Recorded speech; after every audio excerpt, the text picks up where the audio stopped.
A mulher não foi feita da cabeça do homem para dominá-lo, e nem dos seus pés para ser pisoteada por ele, mas do seu lado para ser igual a ele, debaixo do braço para ser protegida e perto de seu coração para ser amada. Essa é osso dos meus ossos, carne da minha carne. Será chamada varoa, porque do varão foi tirada.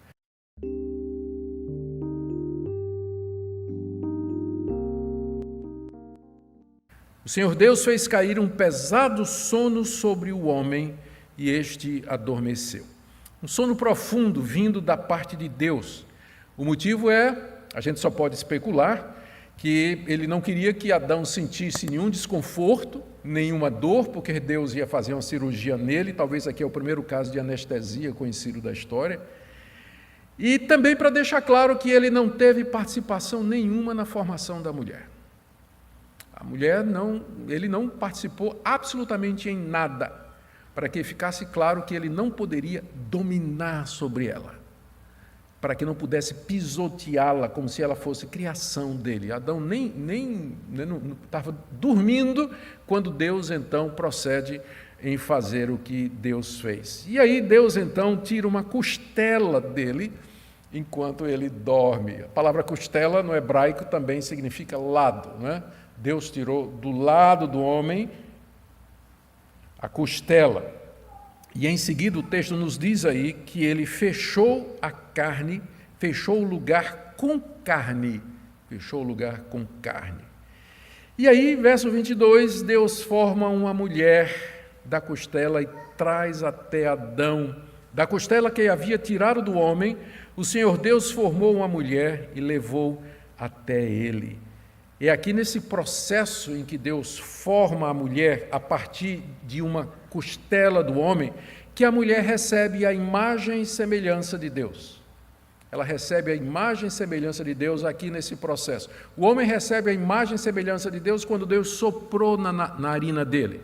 Mas a mulher foi criada diferente.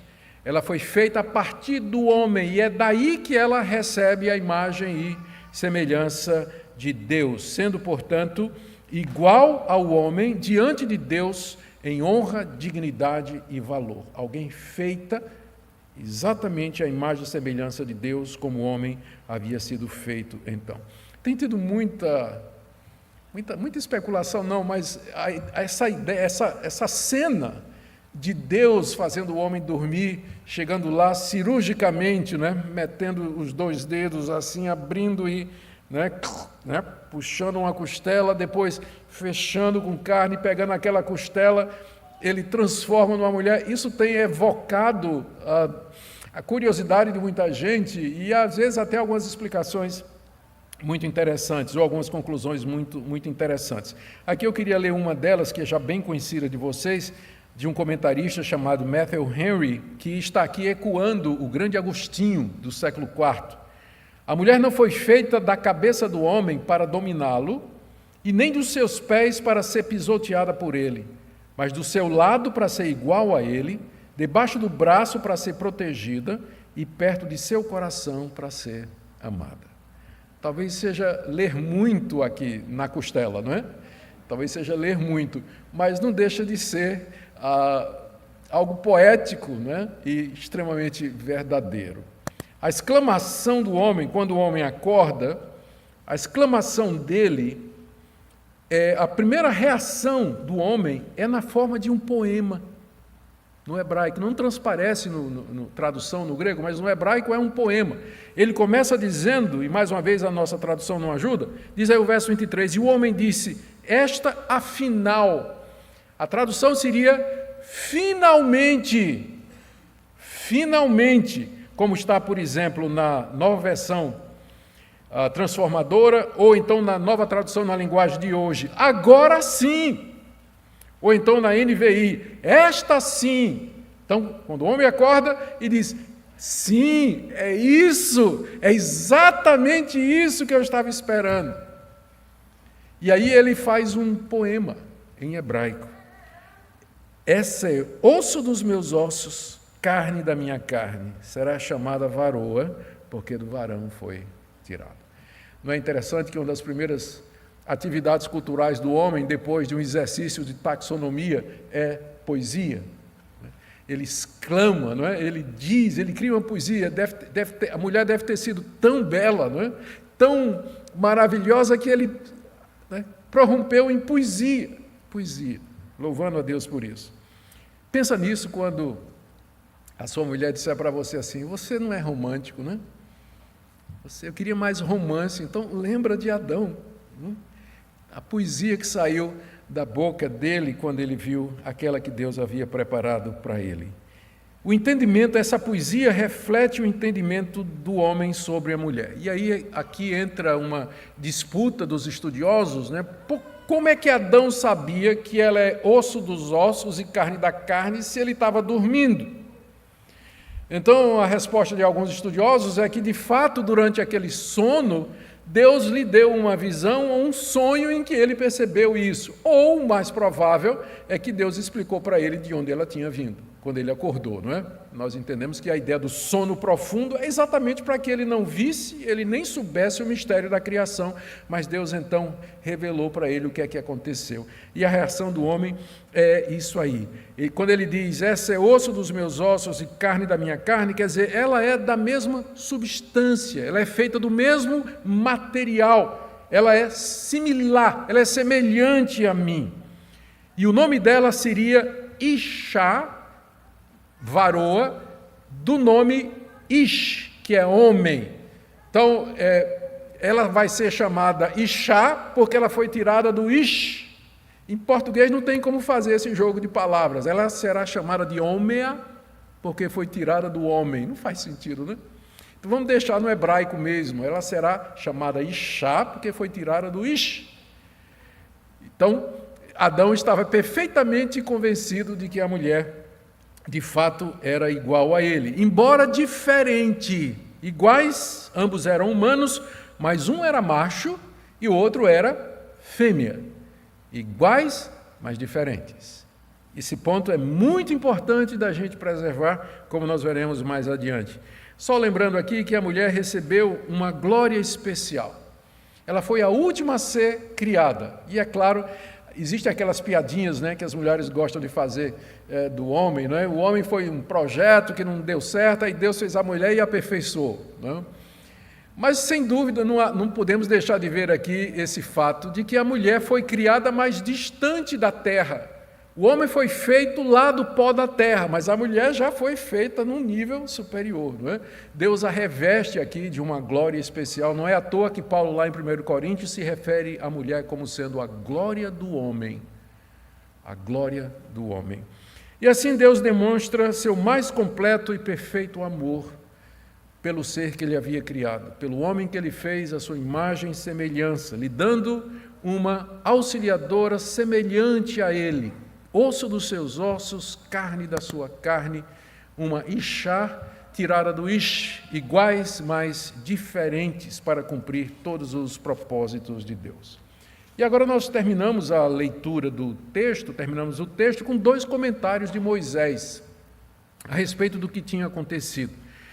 Vocês se lembram que Moisés está escrevendo o livro de Gênesis durante os 40 anos no deserto, próximo à entrada na terra prometida, nas planícies de Moabe, do outro lado do rio Jordão, em frente da cidade de Jericó. Os israelitas preparando-se para entrar. E é como se, no meio da narrativa, de repente, Moisés para e se vira para os israelitas e diz: é por isso, como eu tenho dito a vocês, é por isso que o homem deixa pai e mãe e se une à sua mulher, e serão os dois uma só carne. Aqui é um comentário de Moisés sobre isso, dirigido para a sua audiência, para os israelitas, dando a razão ou a base, ou a justificação para o casamento a partir da criação da mulher. São 3 pontos aqui que estão contidos na declaração de Moisés, não é? O primeiro deles é que a criação da mulher vai implicar, ou casamento vai implicar em uma mudança de prioridade na vida do homem. O homem deixa seu pai e sua mãe e se une à sua mulher. Aqui há uma mudança de prioridade. Antes de casar, a prioridade do homem é seus pais. Ele mora no mesmo lugar, mora na mesma família, é a primeira lealdade, é a primeira devoção. Mas na hora que ele casa, a lealdade e a prioridade é para a sua esposa. Isso não quer dizer que o homem que casa ou a mulher que casa estão desobrigados de cuidar dos seus pais, especialmente se forem idosos e precisarem de atenção. É claro que não, mas a prioridade do homem é cuidar da sua nova família, ainda que ele tenha proximidade ou apego aos seus pais. A falta de observação disso tem trazido muita complicação. E algumas mulheres, que têm filhas, elas não entendem isso direito. Daí surge o mito da sogra malvada, né? Porque sogras malvadas são aquelas mulheres que não entendem isso aqui. Que elas não têm mais que se meter na vida da filha depois que a filha casou, a não ser que peça, a não ser que a filha peça a opinião, ou que o filho peça a opinião.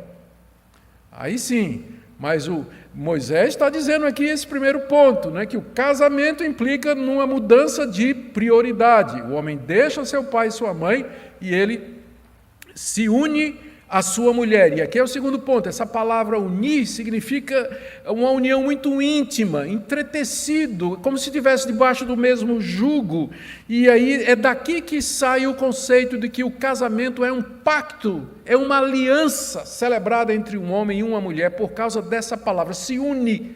É mais do que simplesmente estar perto, mas é quase que uma fusão de vidas, de destinos, de história, ali. E terceiro, implica numa relação de profunda intimidade e harmonia que deve durar para toda a vida. Moisés diz aqui, serão os dois uma só carne. Uma só carne. A mulher foi tirada da carne do homem, mas quando se casam, eles se juntam de novo, se tornam uma só carne. Então, essa é a explicação que Moisés está dando para os israelitas com base no relato da criação da mulher. Por isso que eu venho dizendo para vocês, que no casamento você tem que deixar seu pai e sua mãe e se unir à sua mulher é sua prioridade. Por isso que eu estou dizendo que o casamento é um pacto, é uma aliança. Você vai se unir a essa mulher e isso deve ser por toda a sua vida. Vocês vão se tornar uma só carne. Isso fala de intimidade, de harmonia, de companheirismo. É isso que Moisés queria ensinar para os israelitas, nessa primeira observação dele aqui. E essa concepção de casamento aqui, com certeza, confrontava a visão de mundo, a visão de família, a visão de sexo dos povos do Antigo Oriente. Primeiro, confrontava a visão da sexualidade humana dos egípcios, onde os israelitas tinham passado 400 anos, eles tinham aprendido tudo errado sobre sexo, sobre casamento, sobre família. Agora Moisés está reorientando e dizendo, olha, o casamento é isso aqui, é assim que tem que ser feito. E a mesma coisa, ia acontecer, a mesma visão de mundo estava ali, na terra de Canaã, onde eles iam entrar em poucos anos. As 7 nações cananeas que habitavam lá, elas vinham com muita tranquilidade, prostituição, poligamia, adultério, relações homossexuais, bestialismo e outras práticas depravadas da época. Então Moisés quer preparar o povo de Deus para viver no meio de uma sociedade daquela época que havia já pervertido completamente a razão pela qual Deus criou um homem e uma mulher, os uniu num pacto, numa aliança, até que a morte os separasse. Moisés agora traz o conceito bíblico tão necessário para aqueles povos. A segunda observação de Moisés está aí no verso 25.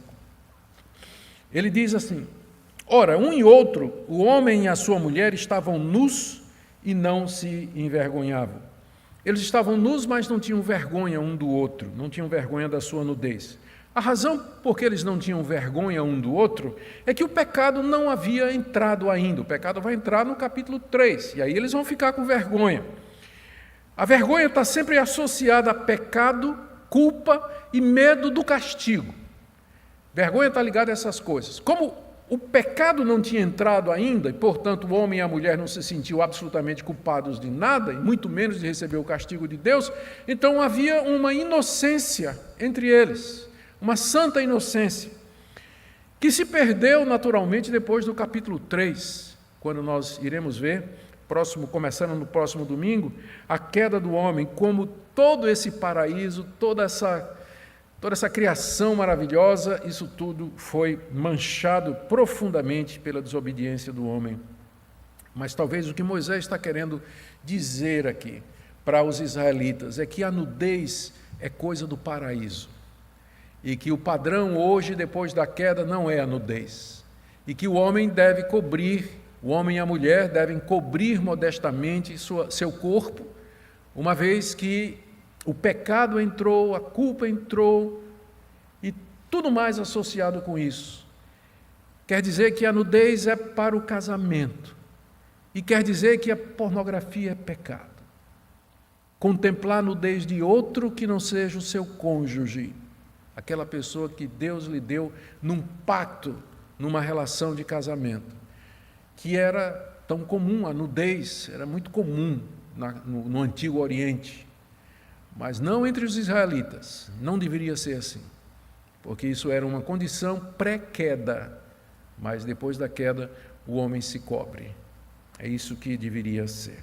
Em Gênesis 1, 26 e 27, encontramos uma verdade fundamental.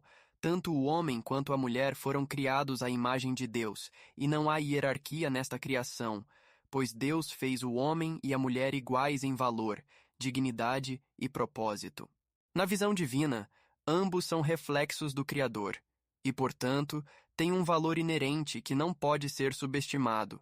Infelizmente, a cultura e a sociedade muitas vezes tentam estabelecer uma hierarquia, declarando que o homem é superior à mulher em vários aspectos. Essa ideologia não possui fundamento nas Escrituras. O apóstolo Paulo, em Gálatas 3:28, afirma claramente: não há judeu nem grego, servo nem livre, homem nem mulher, porque todos vós sois um em Cristo Jesus. Essa afirmação poderosa derruba qualquer noção de superioridade baseada no gênero. Em Cristo, todas as divisões que possam existir entre nós são abolidas. Isso não apenas reafirma nossa igualdade diante de Deus, mas também nos chama a viver em unidade e respeito mútuo. Devemos, contudo, atentar para o contexto da criação. A mulher foi criada como a auxiliadora idônea do homem. Gênesis 2:18. Essa descrição tem sido mal compreendida ao longo dos séculos. O termo auxiliadora não implica em subserviência, mas em parceria e cooperação. Deus criou a mulher como um complemento essencial ao homem, refletindo a intimidade e a unidade que ele deseja para todas as suas criaturas. Essa relação de auxílio e apoio é uma expressão do amor e da comunidade que Deus deseja ver em seu povo. Quando olhamos para a sociedade atual, é difícil ignorar as várias maneiras pelas quais a desigualdade de gênero ainda se manifesta. As mulheres têm sido historicamente subestimadas, relegadas a papéis secundários, e isso é uma afronta à visão de Deus para a humanidade. Em Provérbios 31, encontramos o retrato de uma mulher virtuosa, forte e sábia, que desempenha um papel crucial na família e na sociedade, e também vemos a celebração das qualidades que Deus deu às mulheres, mostrando que elas têm um papel valioso a desempenhar. Como igreja e comunidade de crentes, é nossa responsabilidade promover uma cultura de respeito, igualdade e dignidade entre homens e mulheres. Precisamos ser os agentes de mudança, defendendo a verdade de que todos somos feitos à imagem de Deus. Nossas interações, seja na família, no trabalho ou na igreja, devem refletir este princípio.